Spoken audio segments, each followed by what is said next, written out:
We're now going to look at the most difficult concept in kinship and marriage, that is descent. Descent refers to the ideas concerned with how we are related to each other. We live in a particular system, but most other societies don't abide by this, and it's essential before moving on to any of the other subjects in anthropology of marriage to understand descent. To understand such remarks as that made by a Nuer, described by Evans Pritchard, who said of their uncle, their mother's brother, that he is both father and mother, but most frequently, he is your mother. Now, how can people say he is your mother? What does descent, in other words, mean? The anthropologist W.H. Rivers distinguished between three forms of transmission, which are important to distinguish. There is the transmission of property, which we call inheritance. There is the transmission of an office, such as kingship, which is known as succession. And then there is the transmission of the right of belonging to a group of kin. And that kin group membership, when transmitted, is known as descent. So Rivers wrote, "Whenever I use this term, it will apply to membership of a group, and to this only."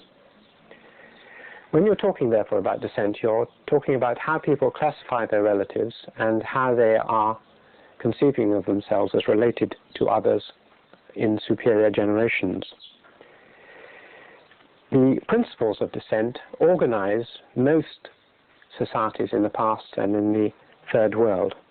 As Radcliffe Brown put it, in the absence of weak development of political structure, descent through one line gives an effective system of social integration, makes it possible to create corporate kin groups which have continuity in time extending beyond the life of an individual or a family. Corporate kin groups tend to become the most important feature of social structure.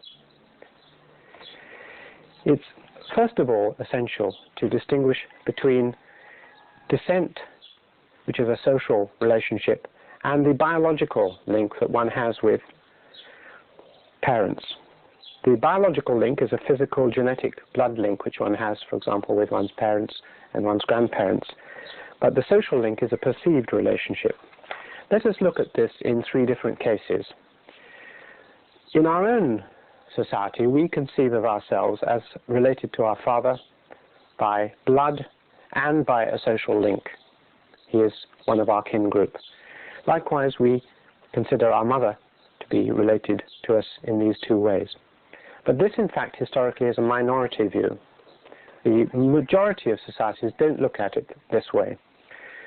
Those which anthropologists call patrilineal, or more recently agnatic societies, for example, the Nuer themselves, or the Bunyoro, or the Swazi of South Africa, conceive of a biological link between the children and the mother and the father. But the social relationship, or the social link, which forms on which basis they form their social groups, is only through the males. Descent, in other words, runs through males. This leads to all sorts of rather bizarre situations which have been described by Evans Pritchard, among others. For example, you can have what is known as ghost marriage. Traditionally, we're told among the Nuer, if a man died unmarried, his brother might arrange a marriage between a woman and the dead man. The social father was dead, but he passed on that social link, even though dead. The children of the woman inherit as children of the dead man.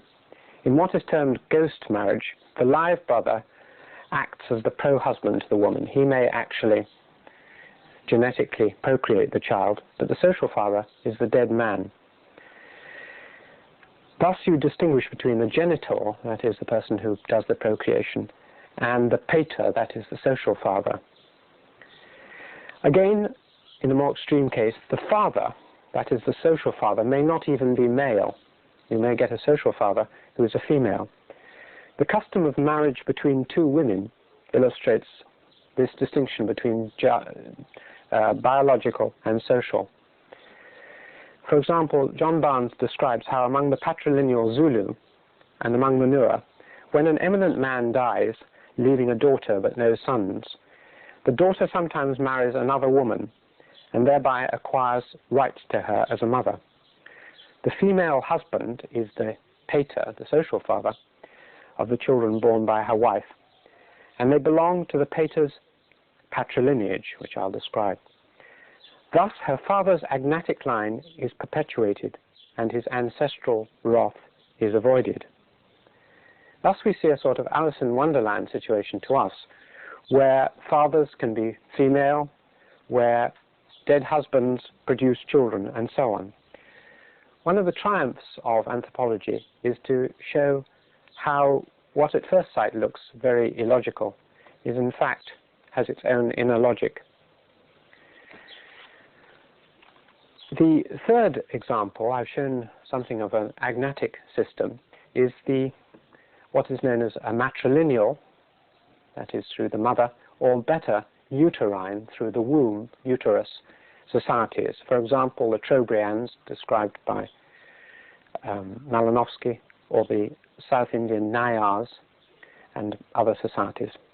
In this society, which is the extreme, both biological and social links are through women.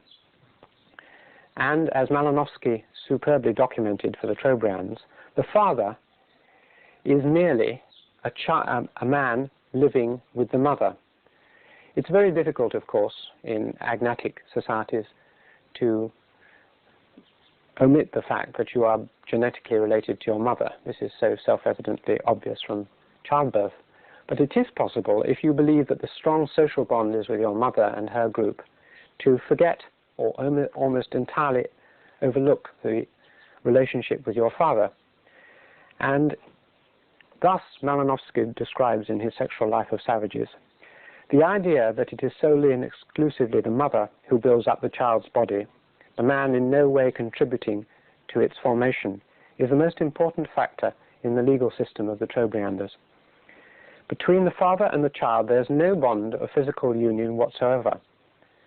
Social position is handed on in the mother line, from a man to his sister's children, and this exclusively matrilineal conception of kinship is of paramount importance. These natives have a well-established institution of marriage, and yet are quite ignorant of the man's share in the begetting of children. At the same time, the father has for the Trobrianders a clear, though exclusively social definition. It signifies the man married to the mother, who lives in the same house with her and forms part of the household, but who is ultimately a stranger. Now this idea is not so unfamiliar to us in reverse, in the idea of virgin birth, for example, in the Christian myths, where the mother, in fact, has very little relationship with the infant Jesus. And in that case, it's reversed. And we do have now in our social system many examples of people who are living in houses with someone who is not genetically their father, who is just in the household at the time. So it's important to distinguish between biological and social descent.